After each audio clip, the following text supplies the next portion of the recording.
Another week, another episode of Just Beavin.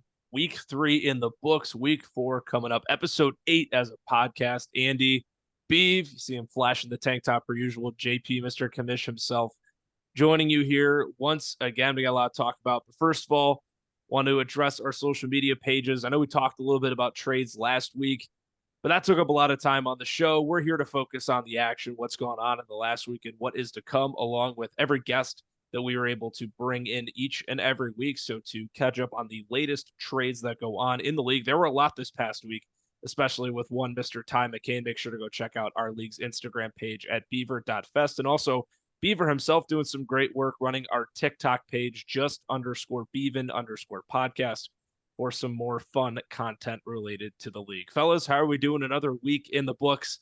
I know we have a little bit of a sour Mr. Commissioner. There's a lot to talk about with JP's squad, both on and off the field, but just in general, recording this on a Wednesday evening, we're right and get ready for week 4 to start up tomorrow, boys.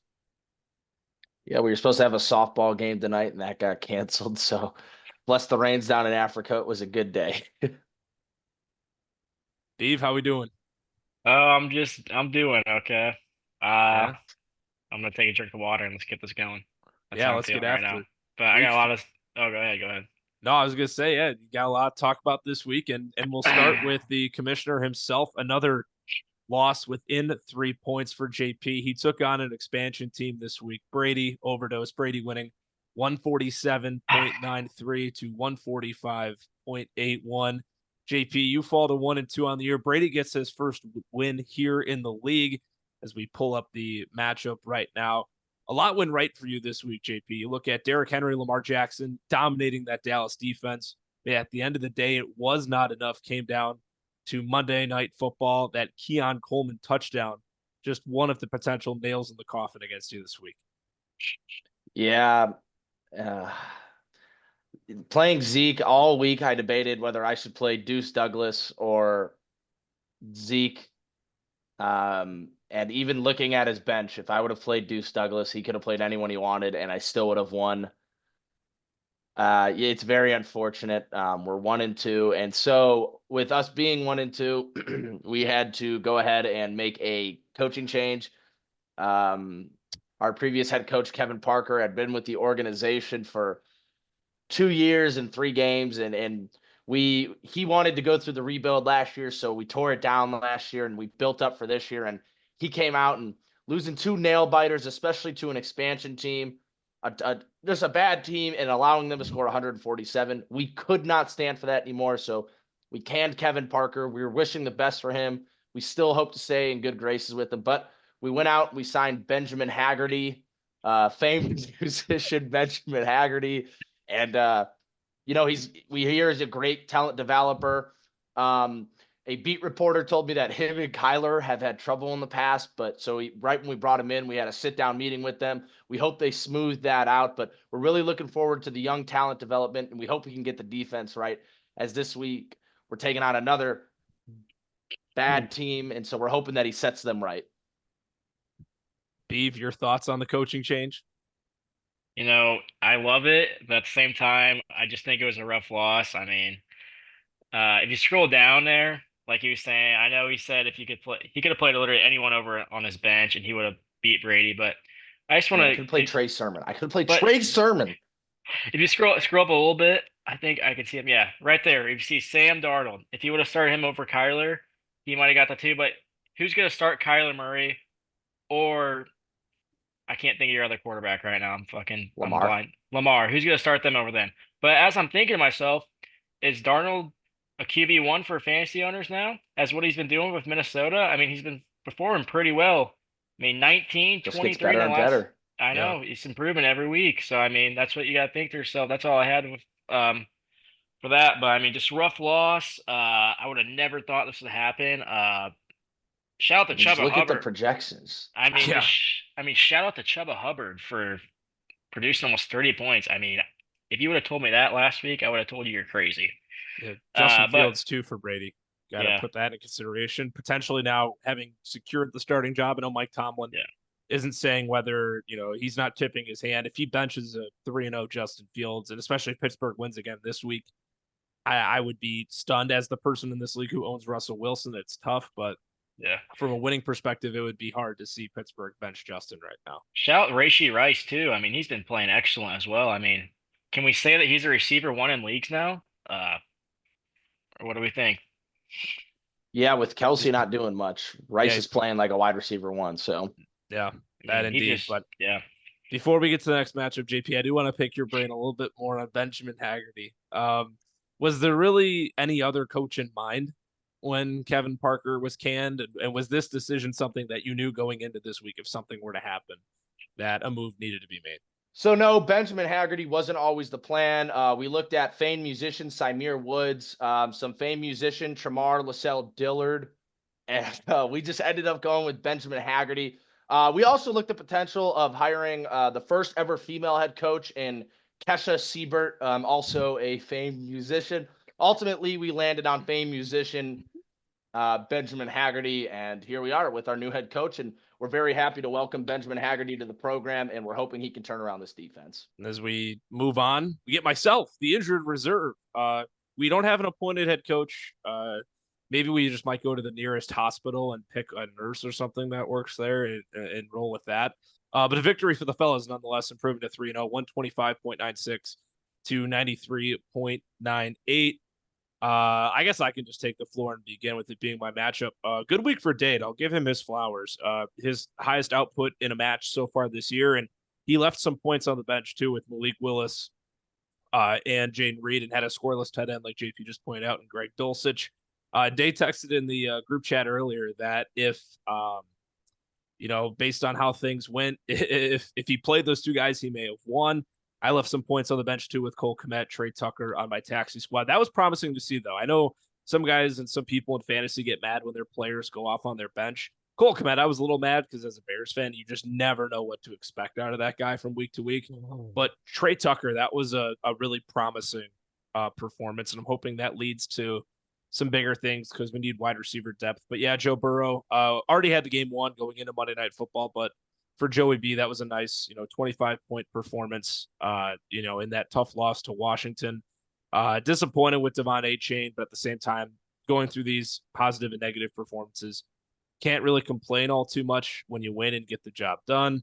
Definitely worried about Justin Herbert. I mean, we are the injured reserve for a reason. We are going to have guys that go down, but we'll see what happens. Thankfully, I have enough roster space thanks to my IR spots being clogged to where I can roster both Easton Stick and Taylor Heineke. If no Herbert, it will be Heineke this upcoming week.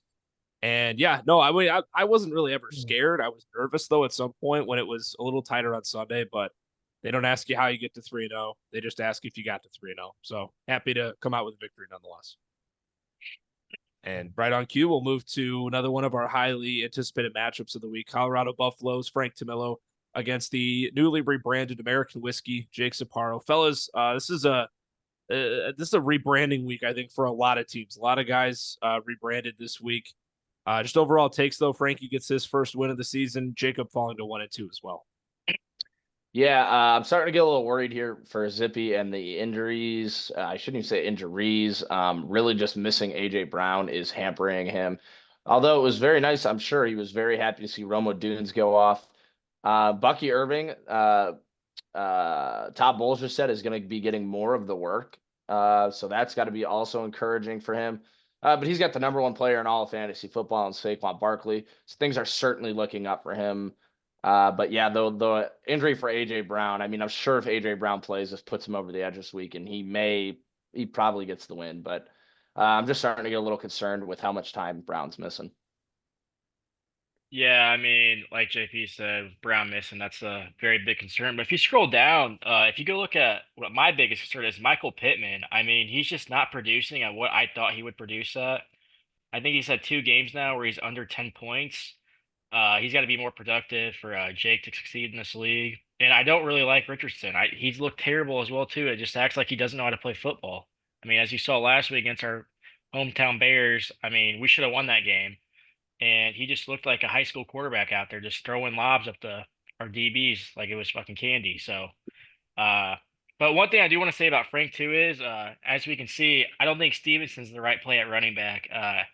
As we saw this week, the offensive line on the Patriots looked horrendous.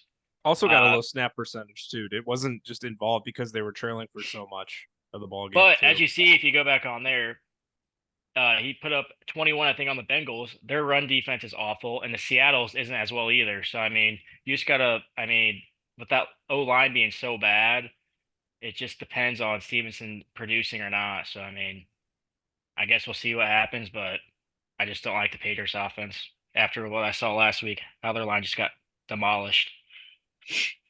Yeah, and moving on, another victory, another first in the league battle of a couple expansion teams. Matt Red Roll Red Volume 2, pardon me, taking on Cam Crunk, and Crunk falls to 2-1, gets his first loss in the league. Matt with a victory, and fellas, in all things considered, a tighter matchup. 15-point win for Matt, and you look at some of the guys. Kyron Williams, really the guy who exploded for him this week. Moves paid off. It was nice to see Amari Cooper as well, just coming off that trade that he made. He'd go out and get 27. Stephon Diggs played great as well. Was one of those things with Cam. You anticipate a loss coming at some point. An expansion team starting 3-0 seemed unlikely. And I believe everyone took Matt last week. So that kind of added up as well. Yeah, the one thing that really jumped off to me was in that trade that we all flamed Cam for making. Brian Robinson and Luke McCaffrey both outscored Baker Mayfield and James Conner. So it ended up, for this week at least, paying off while playing Matt. But Matt's still able to get the dub. I like the outlook that Matt's got going here, and I expect a potential run here for the playoff spot for Matt. Cam, though, definitely regressing back into what he is, and that'll be a team, the best of the worst. Yeah, shout out Matt for getting his first win in our Dynasty League. But my one concern with Matt now is after Likely had that big week, is he concerned now with producing back-to-back duds? That tight end situation in Baltimore is just a disaster. As you look, I think Mark Andrews had a bad game again as well. I just don't know what to think with that offense right now. Well, I don't really know if there could be. Everyone in Baltimore had a bad game besides the two running backs and Lamar. They only threw 15 times the entire really? game. Yeah, they only threw 15 times. That's on me then. I didn't see that. They just shoved it down Dallas's throat the entire game. So see, I didn't see that. So that's on me not being prepared. But another concern on Matt's team is I love Devontae Adams, but I don't know if you guys have been seeing clips. Once again, he's having problems with his QB again, not getting along. I like the 9 targets, but it's just that offense over there is just once again a disaster and nobody knows what's happening. Like Pierce said in the interview, he doesn't even know who's going to be the quarterback this week. He said, we could announce on Sunday, we could announce this Friday. I just don't know. We'll just have to go with our game plan.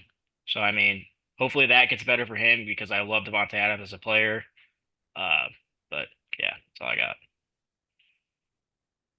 And Cam Boyer, the third 3-0 team in our league that we got here. And this is the week that I've been waiting for with Cam's squad. Back-to-back weeks, just under 120.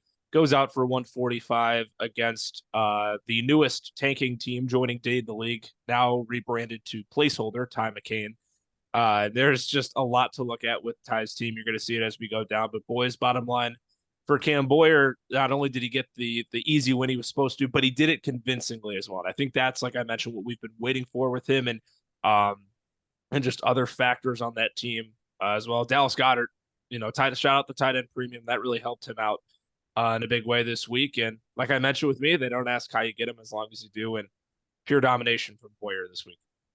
Yeah, and he's got to be feeling great. I mean, a lot of not duds, but duds. I mean, JSN only getting 7, Waddle getting 6.6, Jacobs and Zamir White combining for under 10, and he still puts up 145. He's got to be feeling great for what he ended up getting out of his team this week. And Ty, yeah, I mean, just another add to the tanking list.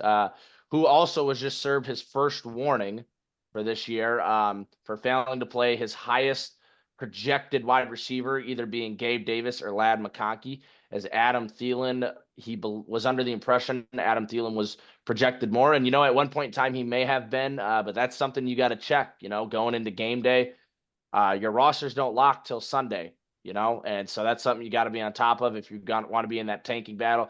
We have strict regulations. Thank you to the Frankie Tamillo Tank Prevention Act. But yeah, that's something that the guys tanking, if you're watching this, you guys got to stay on top of that.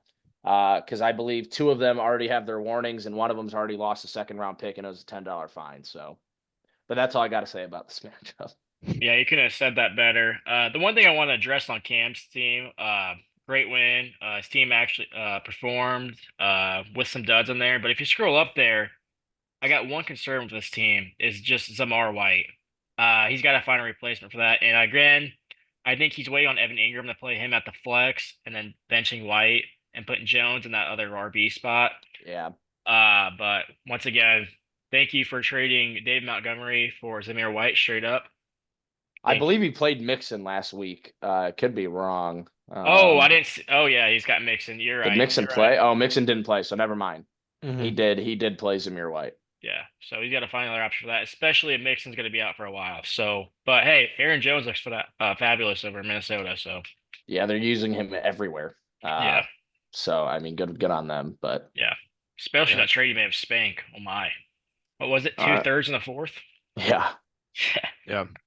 And this will be our Beavin Guest when Luke Hunley joins the pod. But we can go over his matchup right here real quick. He had a decent show at 135, but finally is a new rebrand for Kale as well. Kale getting his first win of the season, highest scoring team, 169.6 points. You see right off the rip, Aaron Rodgers going 20 plus, well outplaying his projection on Thursday Night Football against New England.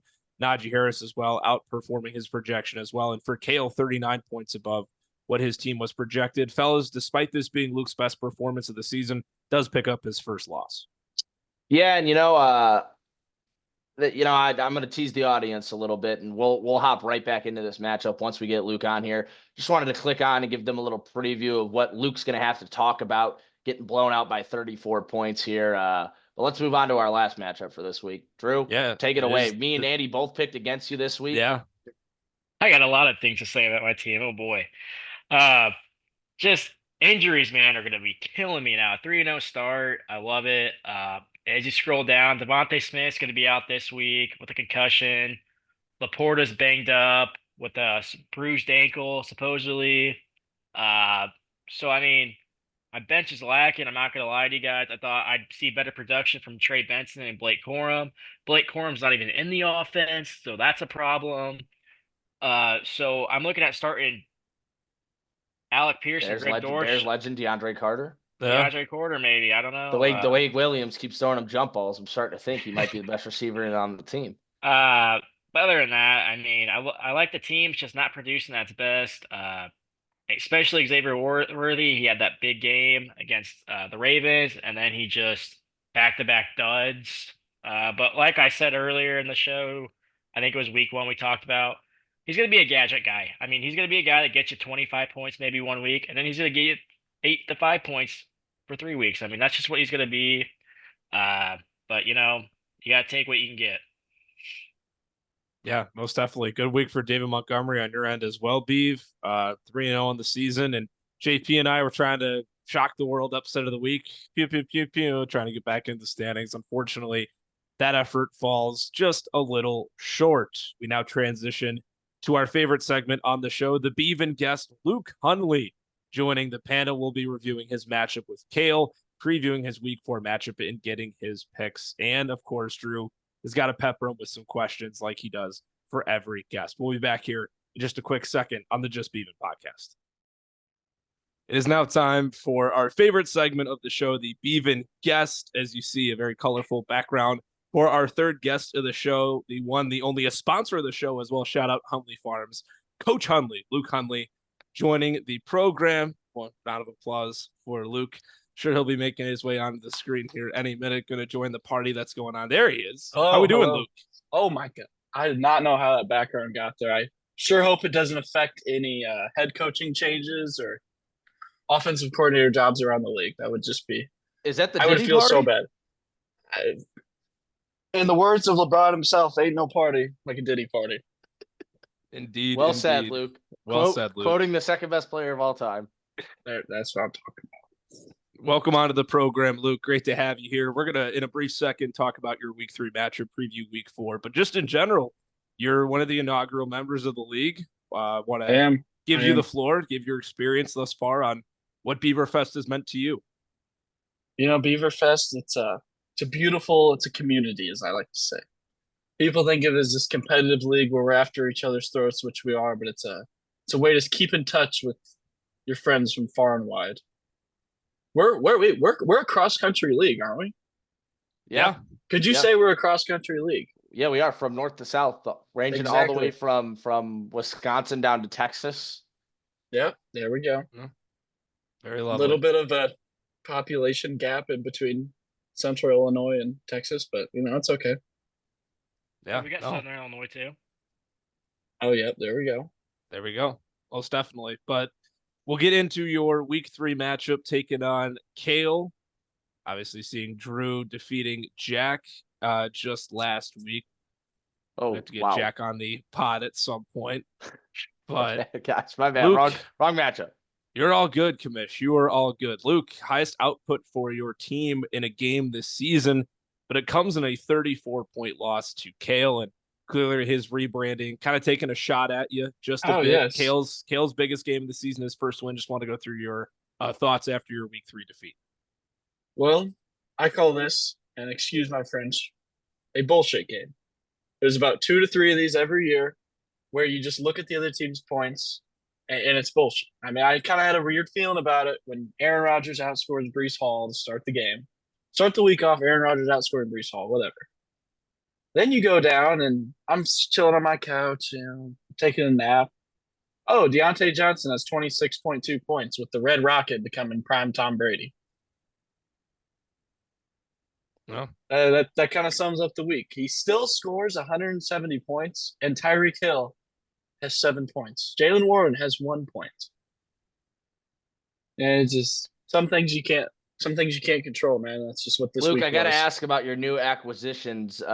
Tony Pollard only putting up 5.9 points, and Jerry Jeudy putting up 8 when Stephon Diggs has been going crazy. Just want to kind of get, are you a little worried about Jeudy? I'm not worried about Jeudy. I'm not worried about Jeudy at all. He's got a known woman respecter, Deshaun Watson, giving him the ball, and that's gonna be fine. They'll iron themselves out. I heard Deshaun was at the Diddy party. Is that true? Can you Dude, ask your buddies behind you? Dude, Deshaun was like a coordinator at the Diddy party. he threw his own Diddy parties. No, Pollard's fine. He's learning the offense. He'll be all right. Gotcha. And so let's move right into week 4. You actually are matched up with the one and only Beave, a panel member. Let's get your thoughts on this week, what you're expecting from the team. Well, I had high hopes, and I remembered every time I played Drew in fantasy. You know, like the Steph Curry fucking black magic? No.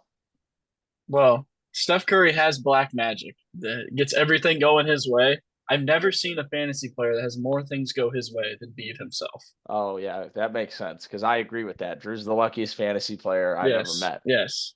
Ask fellow league member Cammy Big Year 1 Daddy. championship.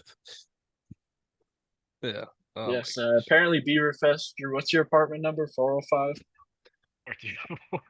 304. I guess Beaver Fest runs through 304. No, 424. 424. 424. Way to leak that to the public, Drew. Sorry, I don't know where I live. I'm just giving my number. Anywho, Luke, I got to ask you: are you worried at all about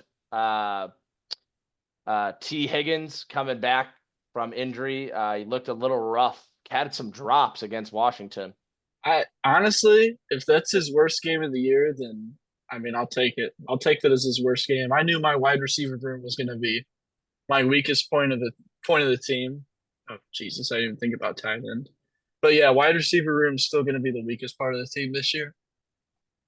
Hey, nowhere to go but up for T. Higgins. I got pulled up your what one could consider your favorite player on your team, your most prized possession, team captain Kyle Pitts.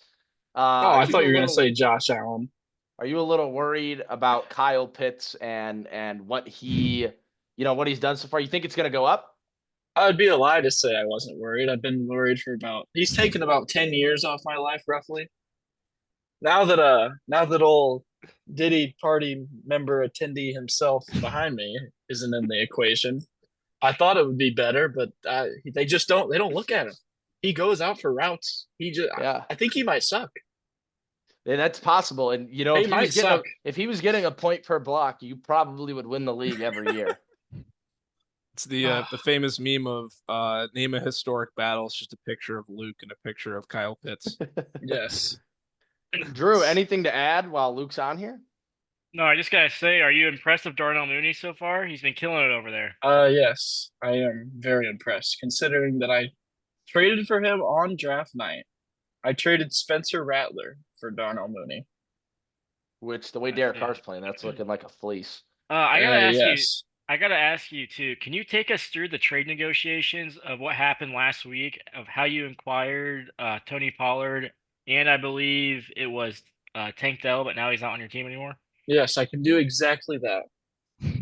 So if you had to ask everyone in the league, they'd say I'm not a super active league member when it comes to trades and free agency and all that stuff. I wouldn't say that. I feel like you make you make more trades than quite a few other people. Now you catch me in the first month of harvest when I'm on those long half-mile rows, waiting for my combine to fill up. That's when I get active. After the first 2 weeks of the year, everyone's kind of getting a feel for the league. That's when I like to make my moves. Well, it was a great move to Yeah, be. And I honestly got the trade to go through by pestering Ty. Like he kept texting me, dude, I'm in law class. I'm learning about Roe v. Wade or whatever you learn about in law. All right. Well, Andy, Andy, you take it from here, man. Yeah, no, you guys hit on a lot of the team, like this year's team standpoint. Luke, you obviously did Fat Panda in the first year. You were the inaugural rookie draft #1 overall pick holder. We're year 3 of this thing now. I'm assuming it's obviously the goal is playoff or bust for you. We just want to get your confidence level on how you feel about this group making the offs this year. Oh, phenomenal about making the offs. I've got the loss to Kale definitely hurt. You need to win those. You need to win those weaker matchups whenever you've got teams in the North that are pretty good. And I treat it like baseball. Get in the playoffs and hope for the best. Yeah, we always say on this podcast that the 2 champions were the final team in. So it doesn't really matter. I mean, it does matter if you want to get certain matchups, but at the end of the day, is if you find yourself in the dance, that's all that really matters. And Drew and last year's champion Keegan really put that to the test. So if your goal is just to find your way in, you definitely have a squad worth doing that. So love to hear it. And I know I always every week when we're on this pod talk about your team. I don't think I did it this week, but the 3-headed monster of Josh Allen, Bijan Robinson, Breece Hall, I'm sure that's a lot of fun to have, and know that as long as they're healthy and not on a bye week, you can just leave those guys locked in at those spots at all times. Yeah, I mean, there's a reason that I am what is it? It's like the percentage that your max team's potential points, Mm-hmm. and then hitting the actual points. I Yeah. have like a 97%. And I'm like, oh, that's impressive. But if I start anybody else, they're projected like 15 points less. So it's not as impressive as you think. All right, Well, let's move on yeah. and let's get your picks for this week. Starting off with JP versus Dade. Oh, I should preface by saying both Zippy and Dade have gone 5-2 when making their picks. So you're shooting for at least 6-1. So All right, well, half the league's tanking anyway. Oh, and for the record, when I won the first overall pick, I was actively trying to win. I didn't do any of this weak tanking. Yeah, you were. You were very So upset. I will take that to my grave. I may be the only #1 pick that was actively trying to win. There you have it. All right, we got Haggerty against the 2024 Titanic. Yeah, JP, this is just going to be an absolute. This is something that would happen at a Diddy party, honestly. This is just not even right what's about to happen in this matchup. I'll take JP and the spread, whatever it is. I don't care. It's like taking the South Carolina spread. The spread is currently sitting at 51. Yeah, I'm taking out a mortgage and putting it on the spread. All right. Luke has JP covering -50.5. Then we move on to Cam Crook versus Ty McCain. The spread is sitting at 21. Give me the winner and your spread pick. I don't know why. Oh, wait. Is this the guy that made a lineup infraction? This is. For that reason only, I got Ty this week. Oh, I got Wow. high this Win. week whoa. To win or to cover? to win. Whoa. High outright. Wow. All right. Wow. All right. Pew, pew, pew, Move- pew. Episode of the week. Moving on, we got yourself versus Drew. I imagine you're taking Oh, yourself. of course we're taking Josh and his friends. And then moving on immediately, we have. Do you also think you'll cover versus Drew? It's 7.5. Right No, now. absolutely not. All right, Absolutely not. 7.5. Not against Drew that black covers. magic. Drew covers. All right. Then we got Cam Boyer taking on Kale. The spread is 7.5 for Cam Boyer. Oh, Cameron. Cameron's gonna cover. He's gonna avenge my loss. And John Deere sucks a naughty word is going to go down in flames. He's still starting Mr. Swift. That's kind of insane. And then moving on, we got American Whiskey, aka Zippy, taking on Jack. The spread is currently sitting at 33.5. Holy shit, these teams are both 1 and 2. It's blowing my mind. I got American Whiskey covering. American Whiskey covering. Yes. Zippy to cover. Although All right. it would be hilarious for Jack to win after Kale gave up his entire future for 1 pick. But or no, Dade did. Yeah, it would be great. All right, and then moving on, we got a great matchup here. We got Andy taking on Matt. The spread is currently sitting at 3.5. Now, Andy's team being led by Joe Trubisky is honestly pretty awesome. But I'm also actively rooting for Andy to lose, as I'm the owner of his 25 first-round pick. Oh, you have it now. It's been passed around so many times. Hey, I whoa. didn't know. She's a respectful lady. Don't talk about her like that. How did you acquire that pick? Yeah, how did you get it? That was from Dade. I gave him. How that did was in Dade get it? I gave know, it to bro. Ty. That's funny. Dude, that's your first prop. No offense, Ty, but I don't know. It's probably giving up for a second round pick. I have no idea. All right, so you're taking, Matt? No, I'll take. Oh. I mean, my heart says Andy, my mind says Andy. My heart says Matt, so we're gonna go Matt. All right, Matt Okay. outright. All right, and then our last match, we have a 41-point spread with Frankie taking on the Colorado Buffaloes, taking on Overdose. What are your thoughts there? Yeah, just the Colorado Buffaloes. They're gonna hop right back on that Buffalo, and they're gonna win. By the end of the year, it's just gonna be Buffalo. Ding, ding, ding, ding, ding. Now we get to move on to my personal favorite segment. I've been looking forward to this all day. We're moving on to Beavin Guest, where Beave rapid fires multiple questions, and Luke, you have 30 seconds to answer them. 30 seconds to ask them. Let's get this fired off immediately. Drew, take it away from here. I just want to say thank you, Luke, for joining our show. Oh, thank you for having me, Beave. Hey, well, let's start out this first question for you. So let me hit you with it. How's harvest going? Phenomenal. Great year. Now, if you looked at the corn markets, that will tell you a different story, so it's a little depressing, but it's been smooth sailing. All right, I'm going to add this question in too, just because I want the fans to hear this. Can you describe what bean walking is, and do you miss it? Oh, God. Okay. So, when you wake up on summer vacation, you just love sleeping in, and then you're like, I'm going to go outside and see what it feels like. And you open the door, and it literally feels like you just walked into the gates of hell. That heat. Okay, imagine that.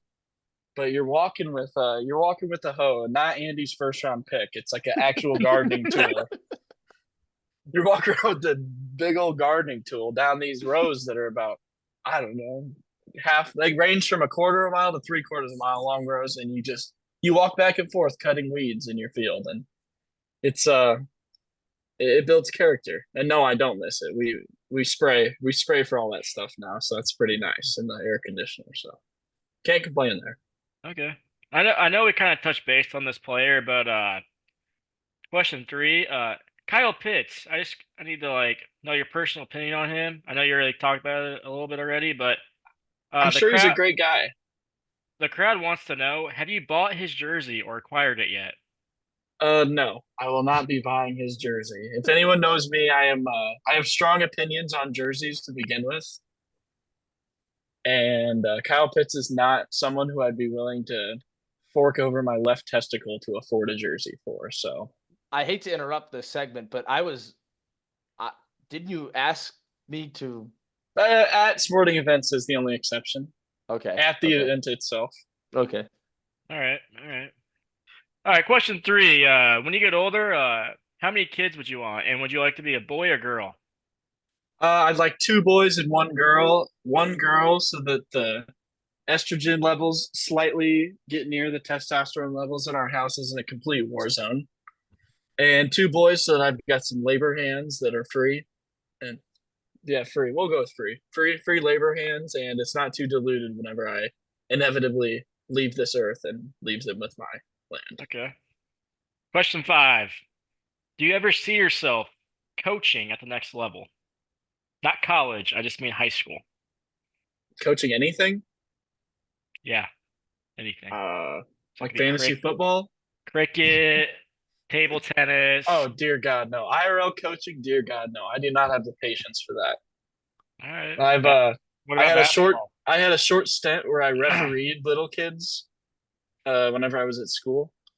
And no, the parents are very into that. Like 5th grade basketball. I don't really want to argue about a 5th grader's talent level with a parent. Yeah, I thought you'd be in the coach basketball. Shocks me. Oh, I'd coach old Luke Jr. at the gym or something, but nothing too competitive. Lots of free throws. And if we get into question 5, I'll say this last one for last. All right. As fantasy purposes, who's your fantasy frenemy? My fantasy frenemy? Like a fellow league mate or like a certain player that I just didn't... Yeah, what league mate would you consider to be like, really pushes your buttons, but in a nice friendly way? Oh, dude, Dade, absolutely. It's not even close. Dade. After I ended up acquiring him, but before I got Braylon Allen, I was on a mission to eliminate the Spankies from league existence.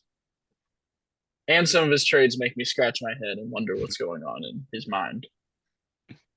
I think that was well said. Yeah, that was well said. I thought we were going a different route. Such as, I don't know, let's give the strongest team in the North their entire draft capital back for a maybe top 3 pick. Maybe, we're not even sure.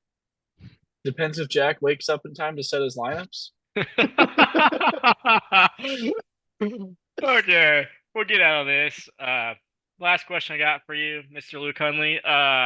Just our go-to question on the pod, if you've been watching. If you went to a bar, what's your go-to drink at this place? And I have to ask you a side question. Have you stopped yourself from spilling alcohol on yourself? Yes, I have done very well, actually, of spilling alcohol on my shirt. We're much more proper now, dare I say. And the drink at the bar depends on what kind of night it is. If I'm just out to kind of chill out, have a nice time, I'll have a Coors Banquet. Now, bars usually don't have those, but if they do, it makes me very happy. And Great answer. Great answer. Now, if we're getting freaky that night, like if you're at the party behind you. Oh, dude, it's whiskey cokes all night over at the day party. Whiskey cokes a recipe how to not remember what happened that whole night. Hey, I like it. All right, well, thank you, Luke. Yak, take us out of here. Yeah, appreciate your time, Luke. The third guest on the Just Beavin podcast, giving your insight on the team this year, and of course, getting drilled with questions by Beaver himself. Thanks for taking time out of your night and out of harvest season, my friend, and we will catch up with you soon. Hey, thanks for having me, man. Luke, thank you so much for coming on, being the Beavin guest, and joining us here this week.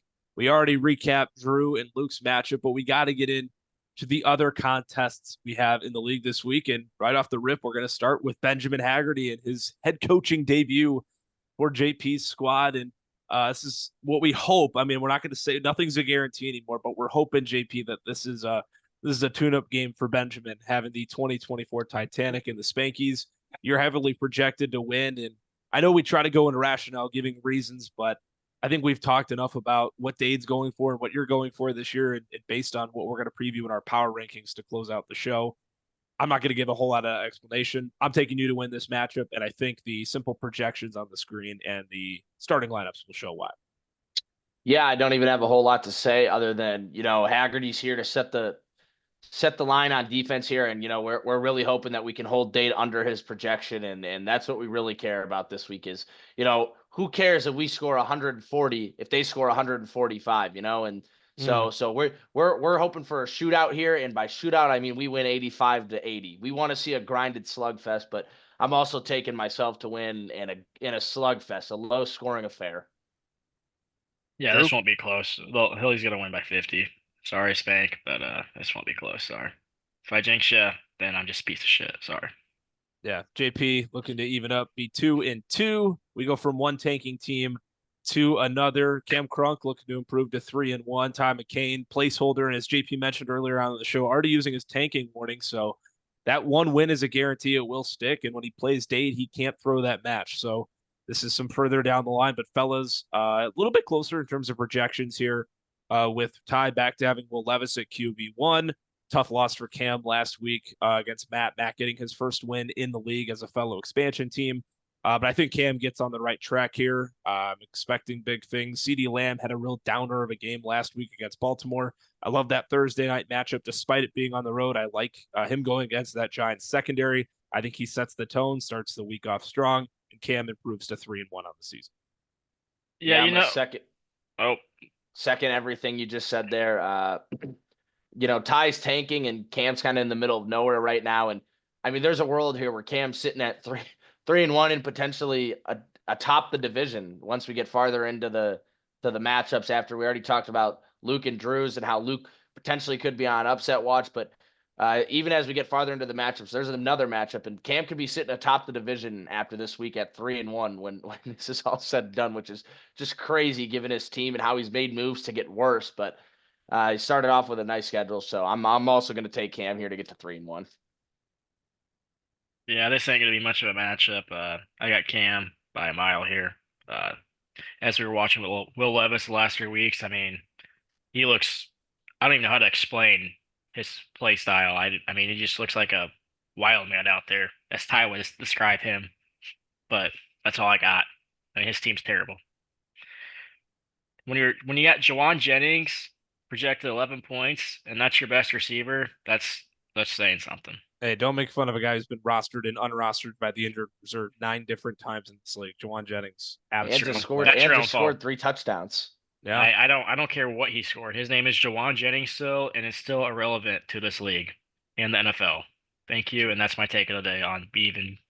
Yeah, let's go. just Beavin. There we go. Just Beavin. Moving There on, we should go. be a little bit of a better match compared to the other two that we just went over. Cam Boyer looking to start out 4-0, and against Kale, who had a monstrous week 3, getting his first one of the season, highest score in the league, nearly eclipsing 170 points, fellas.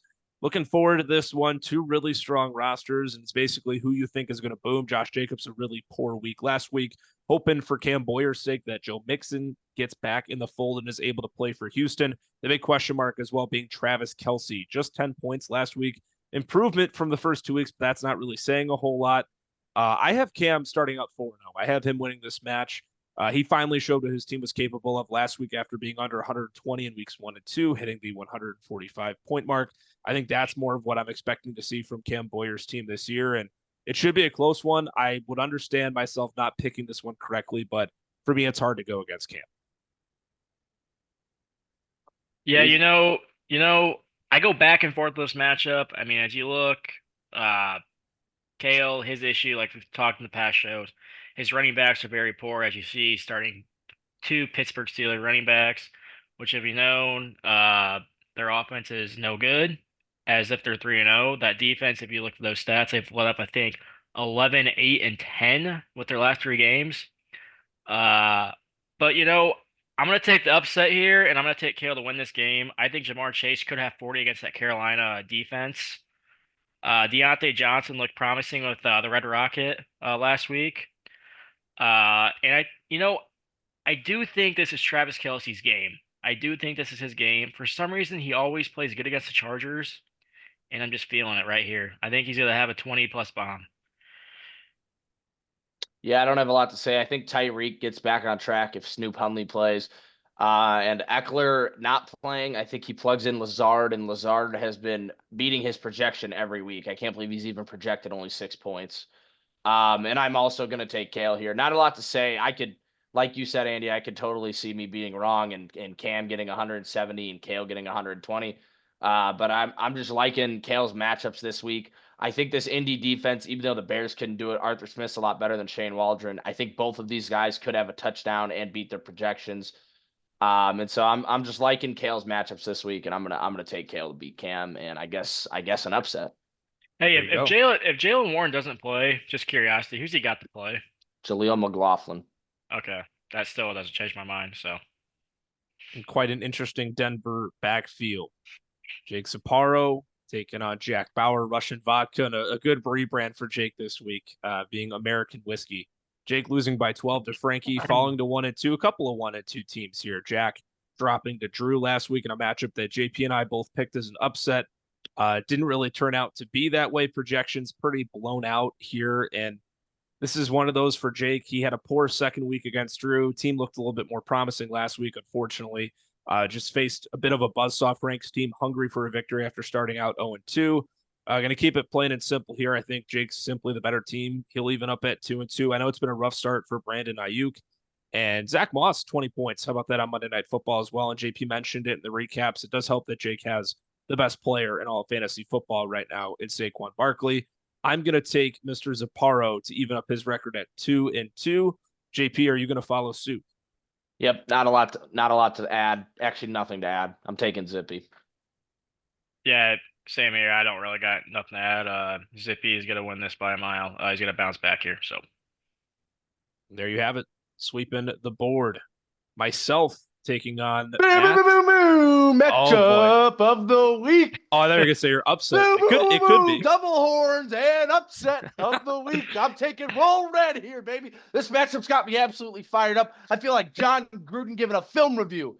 This matchup has me absolutely fired up. I was looking at this earlier, and Andy, let me tell you, your first 4 players starting this off have been absolute boomers in fantasy football. H-Chain had a down week last week, but that's all right. Look at those first 2 weeks going up against a weak Tennessee team, a good Tennessee defense. Mike McDaniel, I think, is going to scheme the living hell out of Devin A-Chain here. And then I like Kyron Williams going up against Kamara there, and even James Conner up against A-Chain. I love this matchup. I absolutely love it. I think both teams beat their projection. I'm projecting Matt hits 150 for the first time in his young career, and I'm just liking everything. I'm really feeling a Keenan Allen breakout game this week. I'm really feeling it in my bones as a Bears fan. But I am worried because I like every over that Jake Ferguson has to offer this week. But anywho, this is my matchup of the week and my upset of the week because I'm going with Roll Red Volume 2. My fist pump is for the matchup of the week, not for the upset of the week. Drew, where are you leaning here? yeah, I'm gonna go with Roll Red 2 upset for me as well. Just because I'm just uncertain if Kamara and Herbert don't play. I mean, you're just in a little bit of a hole there. And I don't think Herbert's gonna play just because the fact you guys play KC. That's probably not a winnable game, even if he plays 50-50. So I think Jim Harbaugh's gonna make the right decision and sit him out and play Heineke for that game. What are we running back shaming here? I was just curious. I knew Williams had to go early in that inaugural draft. And I was so just did curious how early. I took him 3rd round. I took Cam Akers 4th round. And I took Cooper Kupp in the 1st round. I drafted horribly, but we're here. The fact that we were at a point where Cam Akers was considered a 4th round dynasty asset is crazy. Crazy indeed. Yeah, I mean, I'm a bit worried about Kamara. I mean, I think Alvin's going to play. It's just how close to 100% he'll be. I don't know. Herbert as well, a bit worried. You fellas clearly aren't in tap with the Taylor Heineke magic, and you don't believe in what he can do. No, I know it'll be a run heavy scheme if Herbert's not in. We'll see what happens. The other thing that worries about me, Yak, is you start Christian Watson this week. I don't like that matchup at all. I just do not like him starting in any leagues. He just worries me. He's kind of like Xavier Worthy, but a little better. He's kind of that gadget guy. He's either going to get a deep shot and get you 15 points, or he's going to get you a 5-point game. Yeah. Trust me, Drew. I wish I had another option, but I'm in the same boat as you. So yeah, I really don't. There was on a good note, Kamara had his highest snap share last year for the first time since 2021, which was really absolutely incredible. They're loving him, and quite frankly, he looks young Good. again and refurbished, and he looks really, really good behind what was projected to be a horrendously bad offensive line. Clint Kubiak might be working some magic over there. So fact check me here. Is he 29 or He might 28? be. He's 29, I think, but might be. Yep. Yeah, he's definitely Yep. coming up on 30 in at least December or something He might like be earning that. himself somewhat of a new in terms of short term, in terms of years, but A Derrick Henry type contract. the Yeah. AAV might be pretty solid. He'll stay in New Orleans. I'll keep Yeah. it short. I'll never pick against myself because I feel like that's, I don't know. I just don't know why you'd never pick. I mean, I get why like Dade came on and picked against himself last week, but for a team like mine, I'm never going to pick against myself, despite how wounded we are. There are some matchups I like. There are some I don't. Could I see myself losing this one? Absolutely. But I think this is the most threatened I've been since week one, to be completely honest. That's no disrespect to my opponents in weeks 2 and 3. Obviously, Dade going through a tank, and I wasn't too worried about Brady, despite what he did against JP last week. I'm a bit worried here. Matt's team showed out really well last week, got his first win in the league, and him being 2 and 2 is a very strong possibility. And I'd love to be 4 and 0. I've never had a 3 and 0 start. I've started 0 and 1 every year, so the fact that I've won my first 3 is pretty exciting. But I feel like the injuries and the depth might catch up to me here. But obviously, not going to pick against myself. I feel like that's wrong. So hoping for a victory, but I understand, and it'll be a tight matchup. It'll be fun. I'm looking forward to it.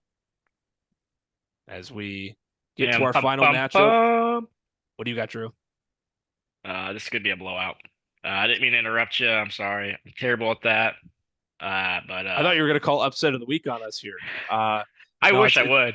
Yeah, it's 2 teams coming off a win last week. Frank taking down Jake, Brady taking down JP, the Colorado Buffaloes, and Overdose. A pretty blown out projection, 66% for Frank, just under 148 points. Brady projected at the 106 mark, but we saw last week Brady projected 104, ended up getting 147.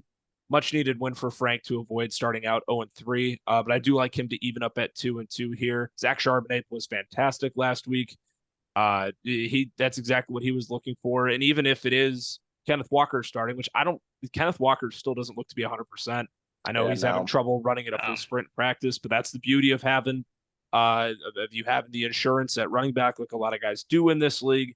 So either way, he'll be covered there. I like Frank, and I like Frank by a wide margin in this week 4 matchup. Yeah, I wrote in my notes, big blowout. That's what Dion does. The Buffaloes beat up on bad teams, and I see Frank. I'm sure Brady, because he isn't going up against me this week, will probably score under his projection, and I'm sure Frank will score 180 this week, and that's just how it'll go. But yeah, I'm taking Frank by a whopping margin here. So I'm gonna put this in terms real quick, just keep it short. Hot take here. I think Frank's gonna score 200 plus this week and set our Beaver Fest high scoring. Wow. We do have a 200 plus score once. Cam Boyer scored 202, I believe. I'll say he's gonna get 213.37. Wow, this is a hot take. Yeah, I think his team's gonna pop off. That's 21. That is 21 points a player.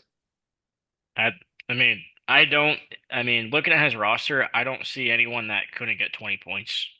If we're gonna keep it above. Hey, that's fair. And if it hits, above. you'll look like a genius. I mean, ETN scares me how bad the offense has looked. But Malik Neighbors, he looks like a true receiver 1. How he played last week. I just love his roster. Yeah, I think all is perfectly said. There you have it. Our picks for the week, JP, if you want to go through them one last time, and also our records. Where are we at following 3 weeks? Yes, I will. So through 3 weeks, or I guess I'll say after last week, Drew again goes 5-2. Me and Andy both go 4-3. I didn't get that game back. That puts Drew at 15-6, and me and Andy tied at 13-8. Dade, our guest picker, went 5-2 and ties Zippy at 5-2. So waiting for our first guest to get to that 6-win mark. But to be quite frank, neither of us have hit the six pick mark. So I'll run through these picks. The 3 of us picked me to beat up on Dade. We all took Cam K to beat Ty. We all took Drew, even though that's a tightly contested match. I could see that being a miss for us. Me and Drew took Kale in the match of Kale versus Cam B. Andy, you went with Cam B. We all took Zippy in the sweep. Me and Drew took Matt over you, Yak. Yak, you took yourself, and then we all take Frankie to finish that up. So I'm either going to be really behind or right even with the leader after this week. This is a big week for picks here. Oh, With you two going up on one spot and me going on the other. What's up, Beef? we have an update in this league. No trades. We have an updated team name. And it is. Can any guesses who changed their name? Is it I know who it is. I saw the notification a few minutes ago. Is it Same. appropriate? Oh, oh. We'll just save it for later. My bad, guys. Hey, Okay. he's the Monocle Gentle, sir. It's his PlayStation name. For Yeah. those who want to go look him up on PlayStation. It is Jack. It is Jack. I don't know if that was said Yes. already. Oh, Jack no, it changes was his not. team It name is Jack. in the week of rebranding. So that's our picks for this week. We're gonna round the show out like we always do. We do have I'm sure you've seen it on the right hand side of your screen. I'll show. We'll go over the poll that JP put out this morning. Who is the worst member in the league to engage in trades with, along with our weekly power rankings right here on Just Beavin.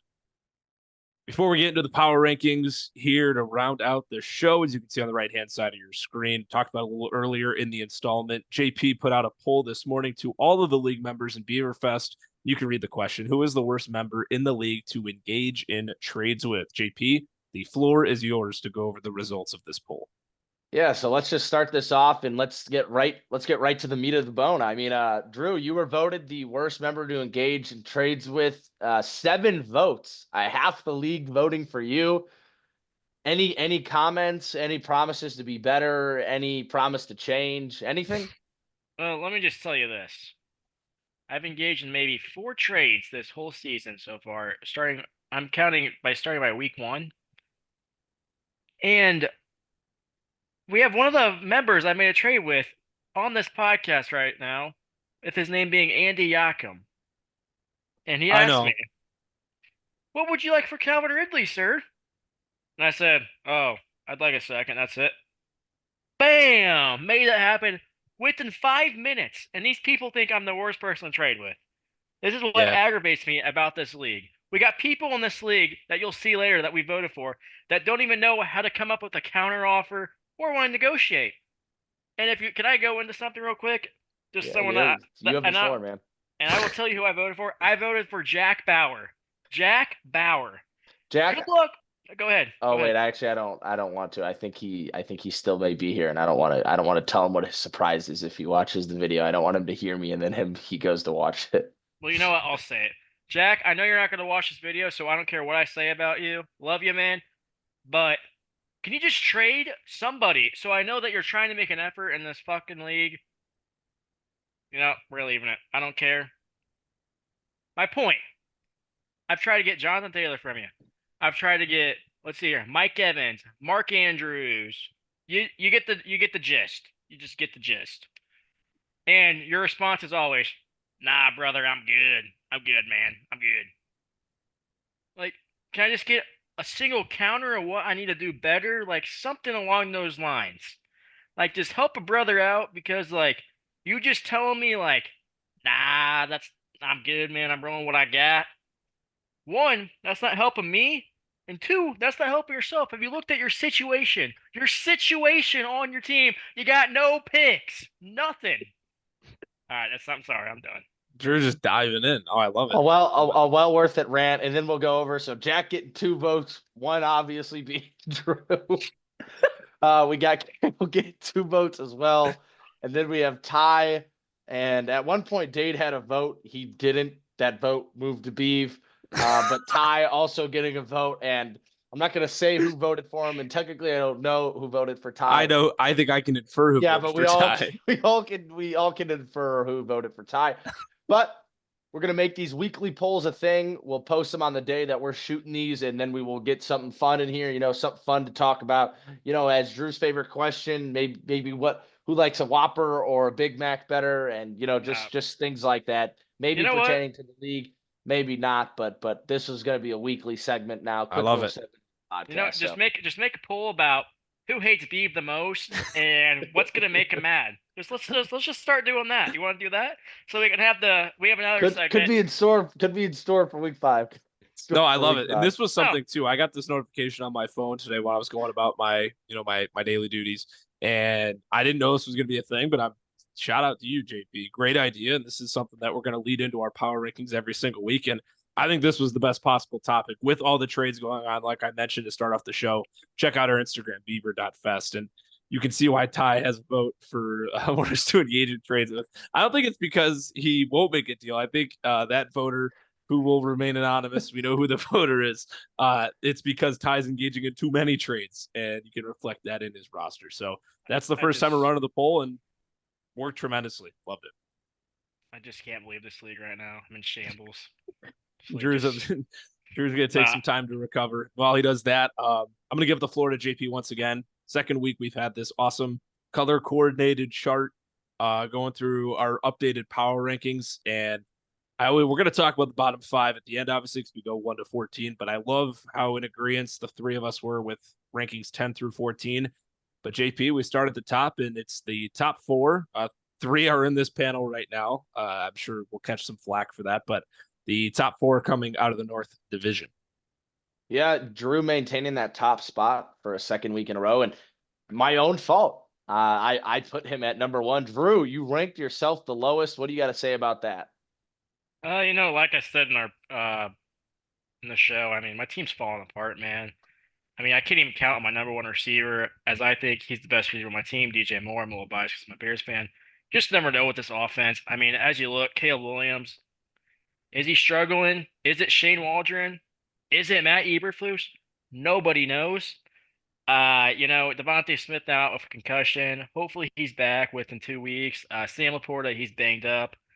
And we just don't know what Xavier Worthy's going to do for me. Is it going to get me 25 points? Is it going to get me 5 points? That's another question of the day. Might be a good poll question to ask the Beaverfest fans. You just never know with my team. Just a lot of questions in the air for my team. But yeah, I mean, well said, well said. Obviously a little frustrated there, but moving on to number 2, we got Frank, who has already fell fast and rose fast.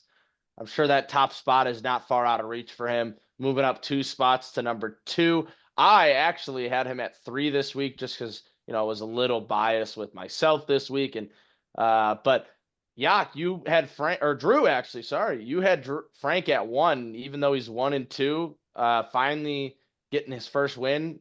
Keep going. What do you got to say about putting Frank at 1? I mean, as we saw this week, banger performance from him. His team is just loaded with lots of talent. I just looked over at his team and I'm like, what am I doing? He's the clear favorite in our league. But right back at you, McGuire. I mean, your team's just right there too. Losing to Brady. Sorry, I got to bring it up again.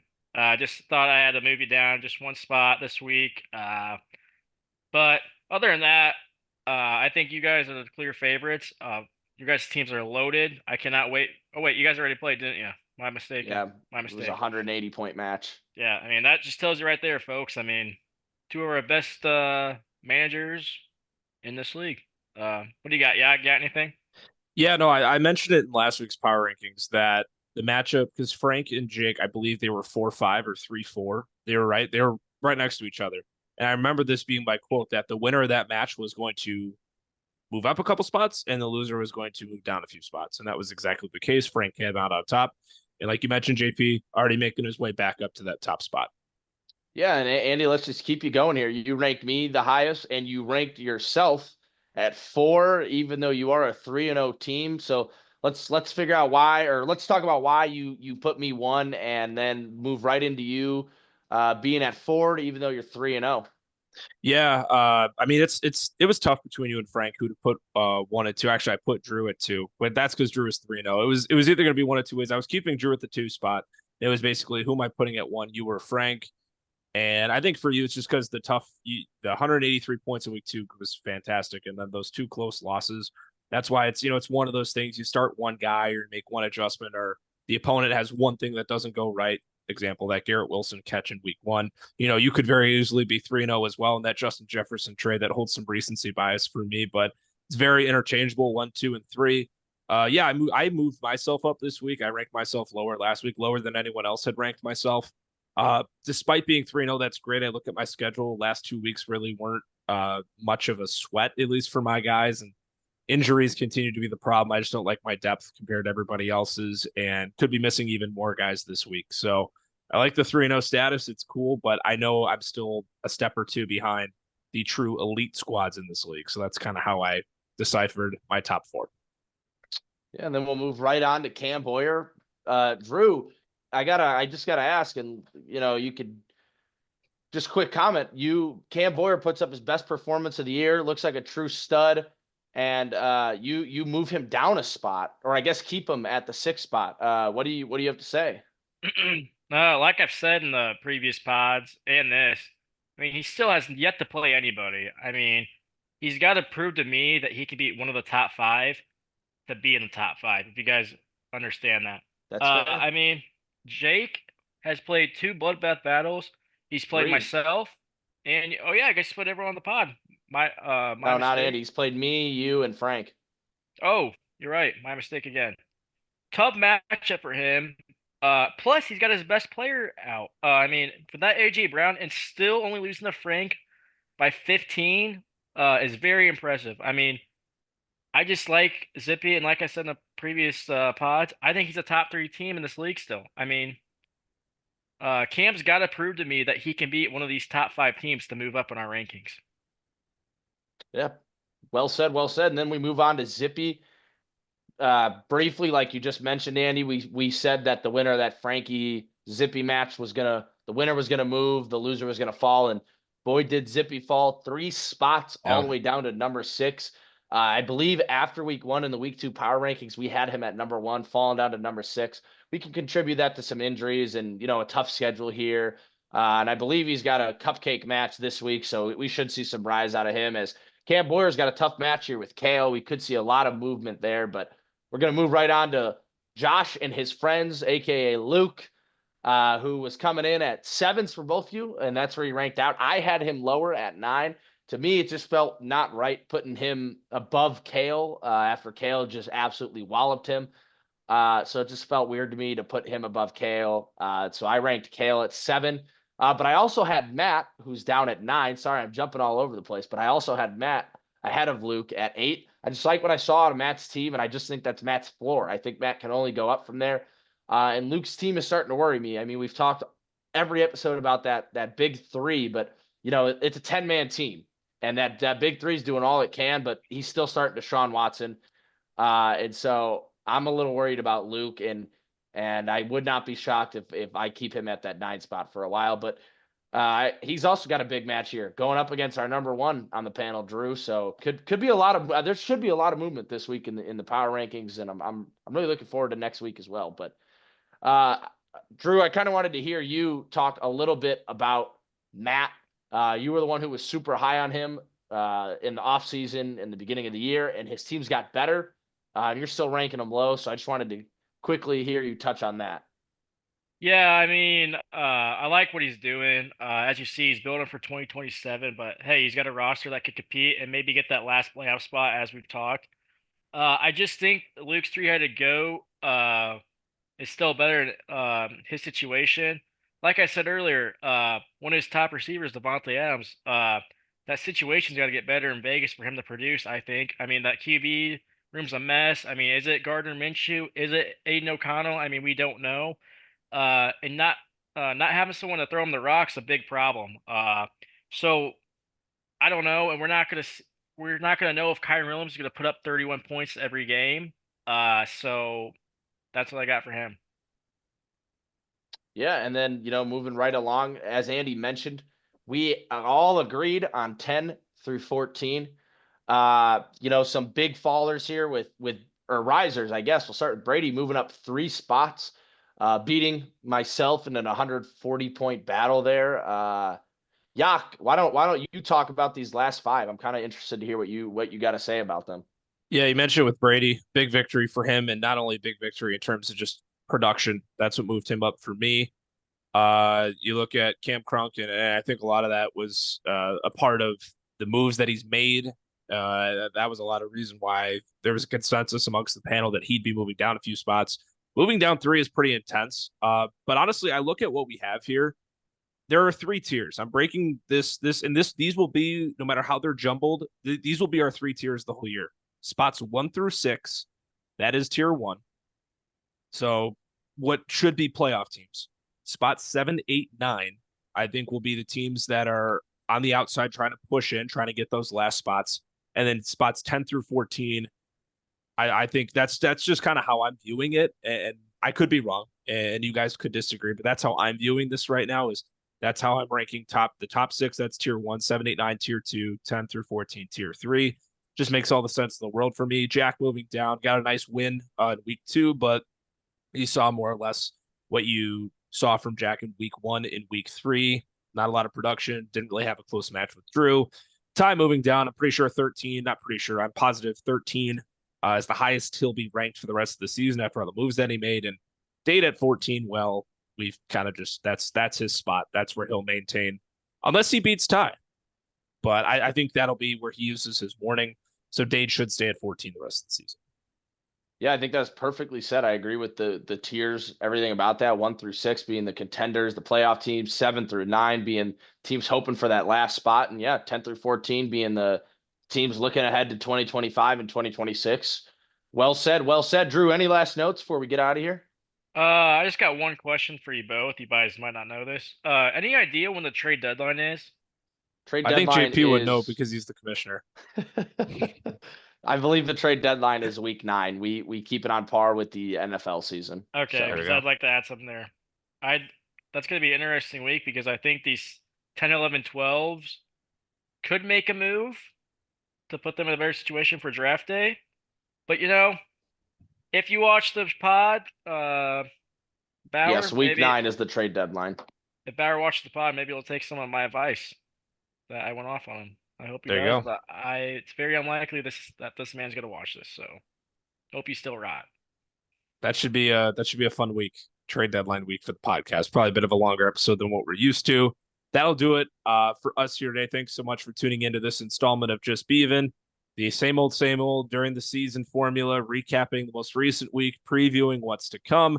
Another Beavin Guest. Thank you so much, Luke Hunley, for joining the pod. A little bit of another new aspect to the show thrown in with the poll. Worst voted on by the peers of this league, worst player and worst owner to engage in a trade with, and we rounded out here with our power rankings. Remember, we are on YouTube. Remember to like, comment, and subscribe. We appreciate all the support that we get from Sound those. off in the comments. Yeah, sound off in the comments. Make sure to sound off in the comments. Appreciate the support for those who tune in. That art in the league, it is pretty cool. I know that's not a huge following on Instagram, but it is a bit of a following as Drew continues to We flex get a lot of Beaverfest. get a lot of traffic into the polls, the who won, the trades. People really like looking at the trades. So, and I love that. That's awesome. Thank you so much. Whether you're in the Hey, league, maybe- obviously, or not, appreciate the support. What do you got, Beef? I just gotta add, maybe just for a Beaverfest poll, maybe change it up this week. Maybe put on there who they think's gonna win the matchup. Ask our fans on Insta. Yeah, could be. There you go. Could be. We'll look into it. we'll experiment with it. Thanks so much for tuning in, guys. Another episode of Just Beavin'. We'll catch you next week.